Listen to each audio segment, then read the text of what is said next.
앞뒤로 바로 인사합니다. 당신은 하나님의 사랑 안에 머물러 있습니다.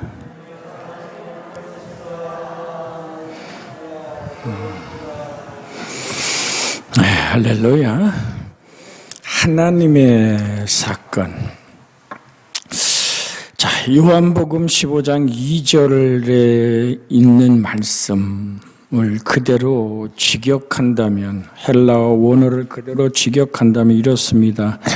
내 안에서 열매를 맺지 않는 모든 가지를 그가 그것을 제하이신다. 그리고 열매를 맺는 모든 것을 그가 깨끗이 하신다. 그것이 더 많은 열매를 맺도록 이라고 원어를 해석할 수 있습니다. 자, 여기서 내게 있어 라는 이 헬라어가 가지고 있는 NMO이라는 이 원어는 내 안에서, 내 안에 있는 가지는 이란 뜻입니다. 생명의 근원이신 예수 그리스도와 연합된 성도의 삶을 말하는 것이 바로 본문이 얘기하고 있는 내 안에서 연합된 나. 좀 더 여러분이 이해를 도우면 갈라디아서 5장 22절에서 23절의 말씀에 보면 이런 말씀이 있어요. 갈라디아서 5장 22절에서 23절. 오직 성령의 열매는 희락 사랑과 희락과 화평과 오래 참음과 자비와 양성과 충성과 온유와 절제니 이 같은 것을 금지할 법이 없느니라. 즉 우리 주 내 안에서 맺혀질 열매가 뭐냐? 오직 성령 안에서 맺혀지는 사랑과 희락과 화평과 오래 참음과 자비와 양성과 충성과 온유와 절제다. 자, 이 열매를 이제 전제에 두고요. 지나가야 될 것이 뭐냐면 아버지께서 이 가지에 열매를 맺지 못하는 가지를 제하여 버리신다라고 말씀하는 거예요. 무릇 내게 붙어 있어 열매를 맺지 않은 가지는 아버지께서 그것을 제거해 버리신다. 여러분, 이게 굉장히 두려운 말씀 중에 하나입니다만은, 즉 농부의 관심, 하나님 아버지의 관심은 오늘 예수 그리스도와 연합할 사람들에게 온 눈이 머물러 있어. 포도나무 가지에 오늘 꽃이 어떻게 피고 어떻게 열매를 맺는 농부처럼 우리 하나님 아버지는 우리의 영혼 속에 지금 성령의 9가지 열매가 인격적으로 맺혀지고 삶의 빛으로 맛으로 드러나기를 원하시는, 그래서 너 하나님의 사람아. 많은 사람들이 우리를 만날 때 저 사람 교회 다닌대, 그거로 끝나면 안 돼요. 저 사람 진짜 예수쟁이야. 그런데 그 진짜 예수, 우리 말로 쟁이란 말은 아버지 전문가란 얘기가 아닙니까? 그럼 예수쟁이는 어떻게 사는 거냔 말이죠. 우리 속에서 그리스도 예수가 드러나고 영광이 나타나는, 그래서 드립니다. 예수 믿는 것 때문에 손해보고 양보하고 억울해지고 힘들어도 주님을 사랑하기 때문에 그 사랑 안에 있는 것. 그 사람들이 저 사람 말이요 교회 다니고 예수 믿더니 바보 다 됐다니까. 여러분, 그 소리를 들어야 돼요. 예수 믿더니 더 영악해져가지고 아이고 네가 천국 가면은 이라고 그렇게 많은 사람 마음속에서부터 아픔의 고백이 되어서는 안 된다는 얘기죠. 그래서 여기서 얘기한 최종적인 관심은 열매란 사실을, 그가 그것을 계속해서 제하신다. 사실은 그런 얘기거든. 원문을 있는 모든 의미를, 이 뉘앙스를 보면 하나님은 끝없이 그러니까 수확기가 될 때까지 계속해서 포도나무 가지를 다듬고 수확하기까지 그의 손길이 떠나지 않는다는 얘기죠. 그래서 우리에게 부탁하신 하나님의 말씀 뭡니까? 항상 기뻐하라. 시작. 항상 기뻐하라. 쉬지 말고 기도하라. 이는 그리스도 예수 안에서 너희를 향하신 하나님의 뜻이니라. 여기 중요한 것은 그리스도 예수 안에서예요. 그리스도 예수 안에서, 그리스도 예수 안에서. 19절에 나오죠. 지금 화면에 뜬 거, 그리스도 예수 안에서 너희를 향하신 하나님의 뜻이니라. 자, 우리가 지금 항상 한참 눈이 감길 시간입니다. 그럼에도 불구하고 우리가 한 번 더 확인하고 화들짝 눈을 뜨게 하기 위해서 옆에 사람을 쳐다보면서 얘기합니다. 그리스도 예수 안에 있습니까?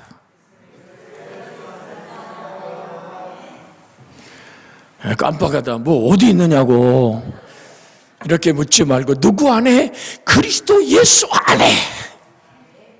그것은 예수 그리스도를 위하여 예수 그리스도와 함께 예수 그리스도 안에서 발견되기를 원하는 거거든요. 여기서 얘기하는 제거할 대상은 즉 이를 아우토는 무엇을 가리키는 말일까? 아우토란 말은 헬란 말을 얘기하는 거예요. 무릇 내게 있어 과실을 맺지 아니하는 가지를 얘기합니다. 내게 있어 과실을 맺지 않는 가지. 구체적으로 누구를 가리켜? 첫째는 유대인이라고 볼 수 있습니다. 사실 유대인은 구약 시대의 구속사의 주역으로 부름받은 하나님의 포도나무였습니다. 그들은 하나님께서 메시아를 자신들 가운데 보내주실 것을 믿어 의심치 않았으나 불행히도 그냥 믿기만 한 거예요. 그들 가운데 오신 예수 그리스도를 영접하지 않습니다. 그러면서 그리스도 예수를 거부합니다. 열매를 내지 못하는 무익한 가지처럼 되어버렸습니다. 하나님께서는 예수님을 거부한 그들을 조금도 긍휼히 여기지 않으신다는 사실을. 그런데 바울은 너무나 안타까우니까 로마서 11장 21절에서 이렇게 안타까워하는 거예요. 로마서 11장 21절에서 하시는 말씀은 이렇습니다. 하나님이 원 가지도 아끼지 아니하였음즉 너희도 아끼지 아니하시리라. 원 가지. 여러분, 너희라고 얘기하는 건 바로 아브라함의 혈통을 가진 자신들에게만 하나님의 약속에 참여할 자격이 있는 것이 아니라 하나님의 원가지인 이스라엘의 유대인의 백성 원가지, 여기서 그 의미를 살리려고 읽었어요. 또한 오늘 이제는 둘째 표면적인 표현은 행함이 없는 성도라고 볼 수 있습니다. 하나님이 제하시는 가지는 이게 우리에게 해당되는 거거든요. 어쩌면 영적 이스라엘이라고 주장하며 안주하는 내가 되어서는 안 될 줄로 압니다. 행함이 없는 성도, 스스로 예수 안에 있다고 여기고 믿음이 있음을 자랑하면서 행함이 없는 이들은 실상 믿음이 없는 자임을 야고보서 2장 26절에 말하고 있죠. 야고보서 2장 26절에서 이렇게 말합니다. 같이 한번 읽어볼까요? 26절 시작. 영혼이 없는 몸이 죽은 것 같이 행함이 없는 믿음은 죽은 것이니라. 영혼이 없는 몸이 죽은 것 같이 행함이 없는 믿음은 뭐라고요? 죽은 것이다. 하나님의 약속에 참여하지 못한다라는 말이죠. 믿음은 행함을 통해서만 증거됩니다. 가끔은 우리가 찬송하며 눈물도 흘리고 가슴앓이도 합니다마는 내 눈물에 속지 않기를 원합니다. 삶이 바뀌지 않으면 그거는 내 눈물에 내가 속는 거예요. 회개에 합당한 열매를 맺어야만 됩니다. 입술 안의 고백은 믿음의 잣대가 될 수 없습니다. 말만 하고 도무지 실행하지 않는 유대인의 지도자들에 대해 예수님은 마귀의 자식들이라고 분명하게 정죄해 버립니다. 그것이 요한복음 8장 39절에서 44절에 정확하게 기록된 예수님의 말씀입니다. 대답하여 이르되 우리 아버지는 아브라함이니 예수께서 이르시되 너희가 아브라함의 자손이면 아브라함의 행한 일을 할 것이거늘 지금 하나님께 들은 진리를 너희에게 말한 사람이 나를 죽이려 하는도다. 아브라함은 이렇게 하지 아니하였느니라. 너희는 너희 아비가 행한 일들로 일을 하는도다. 대답하되 우리가 음란에서 나지 아니하였고 아버지는 한 분뿐이시니 곧 하나님이시로다. 42절에 주님은 뭐라고 대답합니까? 예수께서 이르시되 하나님이 너희 아버지였으면 너희가 나를 사랑하였으리니 이는 내가 하나님께로부터 나왔음이니라. 나는 스스로 온 것이 아니요 너희가 한 분이신 아버지라고 주장하는 그 하나님 아버지가 나를 보내신 것이니라. 43절 44절은 함께 읽습니다. 어찌하여 내 말을 깨닫지 못하느냐 이는 내 말을 들을 줄 알지 못함이로다. 너희는 너희 아비 마귀에게서 났으니 너희 아비 욕심대로 너희도 행하고자 하느니라. 그는 처음부터 살인한 자요 진리가 그 속에 없으므로 진리에 서지 못하고 거짓을 말할 때마다 제 것으로 말하나니 이는 그가 거짓말장이요 거짓의 아비가 되었습니다. 메시아를 기다리는 이 간절함에 그들의 성경이 말하고 있는 메시아의 표적이 분명하게 예수님께 나타나는데 예수님 심지어 하신 말씀이 뭡니까? 내가 하늘로서 온 표적은 요나의 표적밖에 보여줄 것이 없다 그랬죠.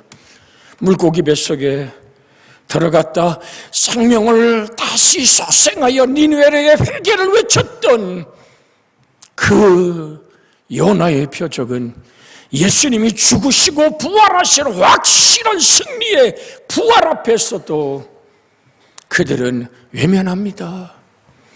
부활의 예수를 증거하고 그 증거가 남에서부터 안질병이 된 자가 그를 믿음으로 그의 이름으로 일어나 서서 뛰고 걸음에도 불구하고 심지어는 베드로가 지나갈 때 그림자만 스쳐도 질병이 치료되고 귀신이 떠나가는 심지어 사도 바울의 손수건만 갖다 얹어도 질병이 치료되고 귀신이 떠나가는 역사가 나타나는데도 그것이 뭐요? 예수의 부활, 예수 이름의 승리가 선포되는데도 예수님의 제자들을 죽여버리기 시작하고 박해했던 그들의 모습들 그 속에 뭐가 없어서요? 진리가 없었어요. 하나님은 우리의 진리의 자유함을 경험하는 우리를 원하시는 줄 믿습니다. 내가 곧 길이요 진리요 생명이니 그 하나님은 그렇게 끝없이 우리를 열매 맺기 위하여 이를 깨끗게 하느니라. 잘라버리는 가지가 있는가 하면 주님께서 끝없이 언제까지요? 수확이 들 때까지 손대고 가지치기를 하는 가지가 있습니다. 오늘 나누고자 하는 주제가 그 얘기입니다. 하나님은 우리를 사랑하고 좋은 열매 맺기를 원하십니다. 그런데 우리에게 나쁜 습관과 인격이 있다면 하나님은 절대로 그것을 그냥 두지 않습니다. 죽지 않을 만큼 치십니다. 죽지 않을 만큼 하나님의 손길이 나의 인생을 붙들어 정돈하기 시작합니다. 이게 우리에게 축복임을 잊으면 안 돼요. 그저 잘라서 불에 던지울 가지가 아니라 끝없이 수확의 열매를 거둘 때까지 내가 하나님 아버지의 보좌에 서는 날까지 하나님의 가지치기가 나의 인생 속에 다가오는데요. 이건 아니에요 라고 소리 지르고 싶은 가지치기가 있단 말입니다.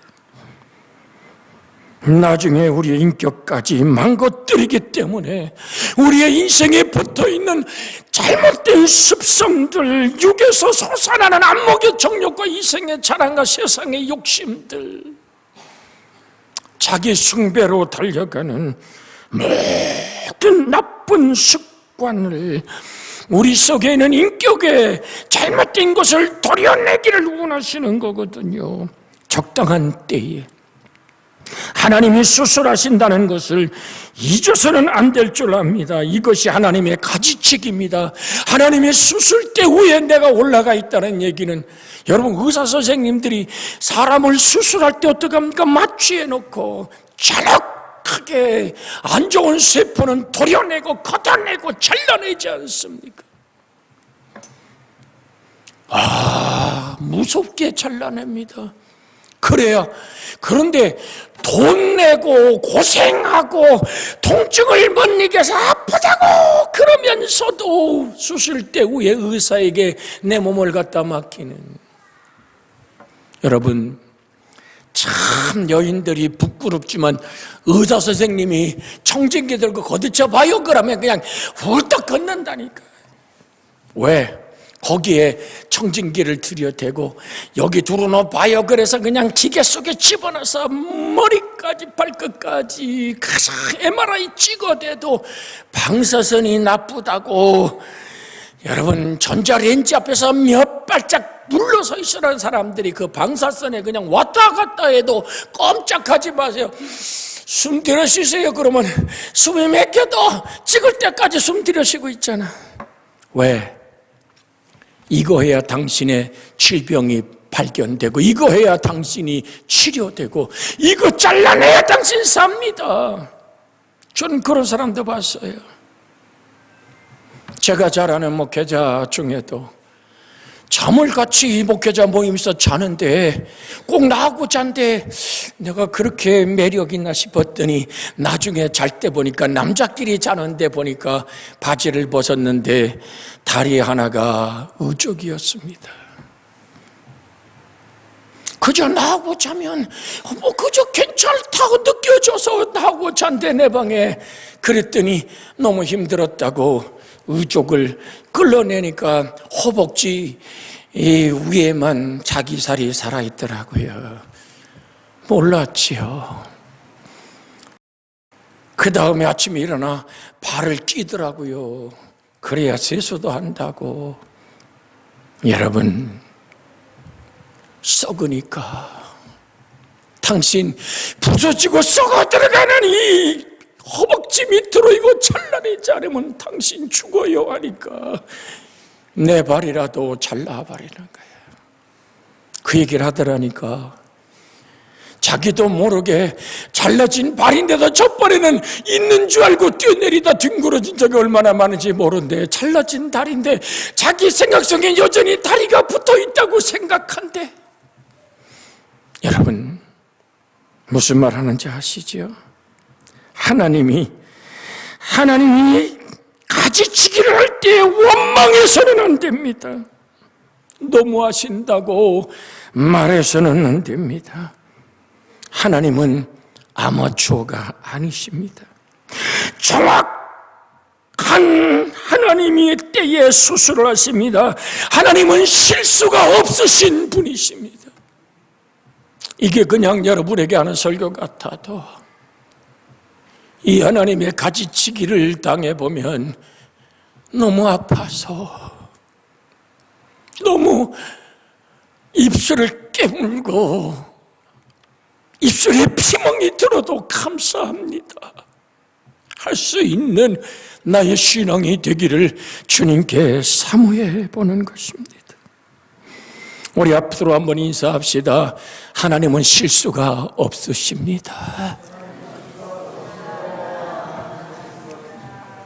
할렐루야.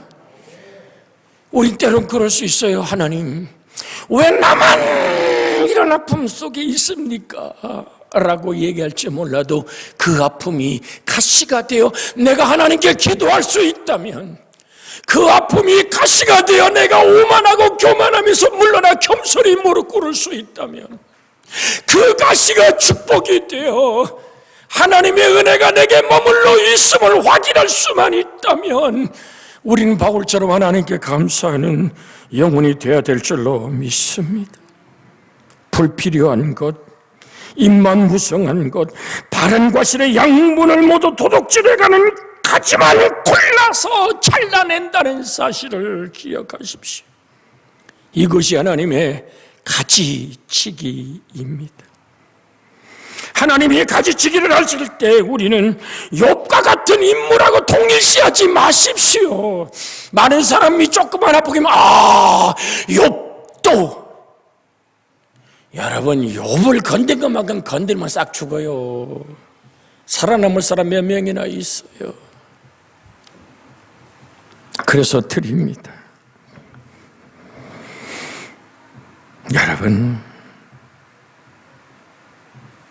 여러분이 욥 같으면 얼마나 좋겠습니까? 우리 같이 한번 따라합니다. 우리는 맞아도 싼 짓을 했기 때문에 맞는 것이다. 나는 얻어맞아도 싼 짓을 했기 때문에 얻어맞는 거요.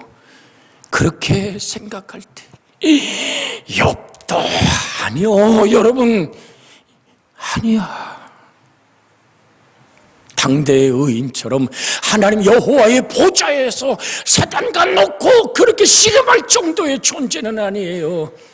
나는 그렇게 욥처럼 훌륭한 인격으로 세워지는 것조차도 원하지 않습니다. 왜? 나는 감당할 수 없으니까. 하루아침에 10자식이 다 죽고 자기 재산이 다 거덜나고 아내는 몸에는 툭툭 피고름이 맺혀 기와장으로 긁으니 파이들이 실을 쓸어서 구더기가 버글거리고 티끌을 날린나 아내는 하나님 욕하고 죽어버리라고 나가. 친구라는 것들은 와서 깐족깐족하며 찢어진 상처에 소금 뿌리던 나의 인생을 뒤흔든다면 그걸 어떻게 감당한단 말이오. 그래서 저는 이 말씀을 준비하며 이렇게 여러분과 함께 고백해 보려고 합니다. 하나님, 나에게 하나님의 가지치기의 손길이 단 것은 당연합니다. 나는 맞아도 싼 짓을 했습니다. 하나님, 내 인생을 다듬으시는 하나님 감사합니다. 하나님이 가지치기를 할 때 우린 세 가지를 명심해야 됩니다. 첫째는 하나님의 가지치기를 받아들여야 합니다. 하나님이 내 인생에 손을 대는 것을 우리는 받아들여야 합니다. 가난하면 가난한 대로, 병들었으면 병든 대로, 직장을 잃고 실업자가 되었으면 실직한 대로 자신을 받아들여야 합니다. 가지치기는 하나님이 당신을 새롭게 하시는 작업이기 때문인 줄 믿습니다. 모든 것이 하나님의 손에 있습니다. 그 하나님이 나를 다듬고 가지치기 할 때 얼마나 아프고 얼마나 쓰립니까? 그런 하나님은 실수하지 않으십니다. 하나님, 내 인생 속에 손 내밀어 나를 오늘도 가지치기 하며 하나님의 것으로 복되게 세우기 원하시는 하나님의 섭리 앞에 언제까지 한다고요? 결실하는 그날까지 농부신 하나님은 가지에 손을 대는 겁니다. 두 번째로는 인내해야 합니다. 발버둥 치면서 안 하겠다고 고집 부려서는 안 됩니다. 받아들이고 하나님을 사랑함 안에서 인내하는 성령의 은혜에 임하사 성령은 모든 것을 바라고 모든 것을 믿고 모든 것을 견뎌내는 은혜로 붙들어 주시옵소서. 제가 한국 땅에서 최근에 세상 떠난, 최근이라고 뭐 금방이 아닙니다만은 65년 만 이 땅에 살다가 갔던 저 고하영조 목사 글을 읽다가 숨이 멈출 것 같은 상황이 온 적이 있어요. 그가 한 것은 오직 영혼 구원. 저 한동대 젊은이들이 예수께 돌아오는 일이 힘들다고 할 때 개교에서 빚을 내서라도 300억을 학교다 기부하며 예수로 살아나는 젊은이들을 살리기 원했던 그의 노력, 일본 땅에 가서 러브 소나타를 이루며 자기 교회에 왔던 수많은 연예인들과 함께 한류 문화의 오늘 그 물결을 타고 예수 그리스도를 증거했던 놀라운 일들, 안식년에는 1년 동안 일본 선교사로 가서 개척교회를 개척하며 집집마다 그리스도를 외쳤던 그렇게 한 당대의 3만 5천이 모이는 아름다운 성전을 이루었던 하영조 목사. 그가 일본 땅에서 일주일에 3번을 투석하고 간암을 7번을 수술하고 오늘 심장에 트랜스를 받고 여러분 어디 하나 성한 데가 없는 모습 속에 그는 이렇게 고백해요. 내가 하나님의 종으로 내 생각이 하나님의 생각에서 빗나가 버릴 때 하나님은 내 간에 암세포를 하나도 생기게 합니다. 나는 이 하나님을 찬양하며 감사합니다. 투석을 하면서 일본에 가서 로브 소나타를 복음을 전하다 투석실에 들어누워서 투석을 하는데 간암 수술이 진행됐다 그래요. 누구도 그 옆에 다가와 간호할 수 없을 때 하영조 목사 사모가 간호하면서 울며 하나님께 감사한다고. 오늘 하루만은 당신은 내 남편이라고. 남편의 생애와 삶 속에 그리스도를 이루려고 그렇게 하나님께 내놓았던, 이제 간암 수술을 하며 투석을 하며 이제 인사불성이 돼버린 그 정신을 차리고 아내가 손을 잡고 하나님께 감사한다고. 오늘 하루만은 당신이 내 남편이기에 하나님께 감사한다고. 그분이 이 글을 썼어요. 하나님의 가지치기에 감사해야 합니다. 결과는 하나님께 영광이 되고 내게 복이 되기 때문입니다 라는 하영조 목사의 글에서 3번째를 발견하며 여러분에게 전합니다. 가슴속에 사는 이가 그리스도이기에 범사에 감사하라. 이는 그리스도 예수 안에서 너희를 향하신 하나님의 뜻이니라. 범사란 말은 어떤 상황, 어떤 조건, 어떤 환경에서도 주님 한 분이면 족하기에, 하나님의 사랑 하나면 충분하기에 감사합니다. 나의 아픔을 통해서 내 안에 살아계신 주님을 확인하고, 그래서 그가 마지막 하영조 목사 던 설교가 별세였습니다. 변화산의 별세를 외치며 하나님과 함께 살아가는 삶, 이 땅에 더 다듬어지지 못한 자기의 모습, 십자가의 보혈과 하나님 말씀으로 씻어지길 사모했던 한 목회자의 모습을 전합니다. 우리가 합심하여 기도합니다.